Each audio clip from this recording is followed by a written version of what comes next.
The eye is a complex organ that allows us to see and interpret our surroundings. It has several parts, each with its unique role. The cornea serves as the eye's outermost layer and helps to focus light. The lens further refines this focus. The retina converts light into neural signals, sending them to the brain for processing, allowing us to perceive images.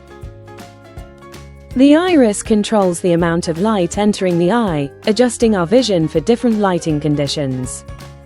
To protect the eyes, eyelids and eyelashes act as physical barriers from dust and debris, while tears keep the surface moist. Taking care of our eyes is crucial for maintaining vision and overall health. Regular eye exams can help detect problems early.